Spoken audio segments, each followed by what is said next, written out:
Alright guys, we have some breaking news. Obviously, welcome back to the channel. Dalvin Cook is officially signing a one-year deal worth up to $8.6 million with the New York Jets. He's not signing with the Dolphins, so that that dream is now not a reality. It is no longer a dream, no longer a possibility. He is now with a division rival, the Jets. The Jets have been wanting him so that they don't need to rush back Breece Hall. So this is, good for the Jets a little bit. It kind of hurts the Dolphins in two ways. So obviously the Dolphins wanted Dalvin Cook, but they viewed him more as a luxury than a necessity. And those of you that actually watched the game on Friday, one of the very few things that that was good that came out of that was Devon A-Chain looked fantastic, right? In the few reps that he had, he looked like he was able to push the pile, hit whatever hole was there really strong and get through it, as well as just show his absolute burner speed on the outsides. And don't forget, right now he's our third running back behind Mostert, behind Jeff Wilson. So there's that. So we spent significant draft capital on this rookie. So the Dalvin Cook was probably not coming here. The second he went to New York, I felt like he wasn't going to be a Dolphin at that point anymore. When he left, it like significantly got more that, okay, maybe.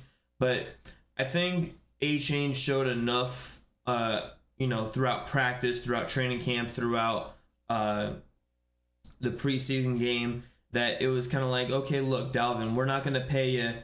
He got $7 million guaranteed and then 1.6 in incentives. They were far apart on that. I believe the offer was somewhere around $4 to $5 million. And yes, the taxes come into play as well, but Dalvin Cook's going to get significant playing time for at least the first 3 to 4 weeks of the season.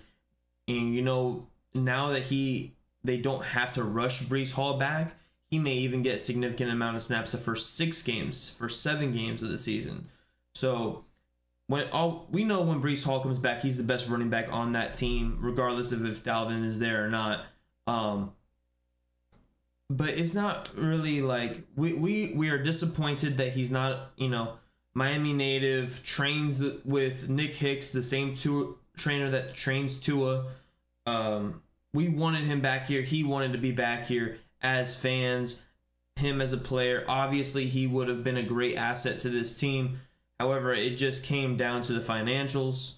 They were way too far apart. I think that if we were a little bit closer, I think, if we came up to $6 million with, incentives up to 1.5, 1.6 like he has, I feel like because we have the advantage of state tax. So yeah, technically speaking, he got, 8.6 over there, right? I think if the total for us came somewhere around 7.6, 7.5, around that range, around $1 million less, I feel like he would have been a Miami Dolphin. Actually, I'm 100% sure if that was the case, he would have been a Miami Dolphin. I feel like they were just so far apart. The Dolphins and Chris Greer just viewed him as such a luxury that they're like, look, we don't need to spend significant amount of money here. But look, we're trying to go chase a championship. So if you want to come ride with us for get your ring, you got to come to us with, a little bit amount of money. Another factor that plays into why we are not, throwing out $8.6 million, which is very reasonable for Dalvin Cook, I might add. Like, he came into the market asking for around 10, 11, and he settled for 8.6, and that's with incentives. Right now, the Dolphins cap is sitting somewhere around 10 million or so. So, after some recent signings and stuff like that, it sits somewhere around 10 million. Obviously, we'll get a little bit more once Christian Wilkins gets extended. If he gets extended, hopefully, finally, he'll get extended sometime soon. But when Connor Williams gets extended, that brings it a little bit down. So, if we trade Ogba, we'll get a little bit more. So, it's a whole thing with the cap. So if we were to sign him right now, that would leave us with, if we paid that amount of money, that would leave us with $1.4 million in cap. If, say our cap is 10 right now. It's somewhere around 10. I'm not sure the exact number. If it's exactly 10, we signed him for 8.6. We're $1.4 million in cap. And we really can't afford to go in the season with that low into cap. Like, God forbid injuries happen. Look at the Eagles last year. The Eagles last year, they lost their defensive tackle. They signed Ndamukong Suh. And Ndamukong Suh is someone that's been holding out throughout like the mid-season, the past couple of years, so he could sign with the Super Bowl contender and go and get a free ring pretty much. So, you know, God forbid injuries like that happen. We need to go out and sign guys. We need to be able to have the cap to do so.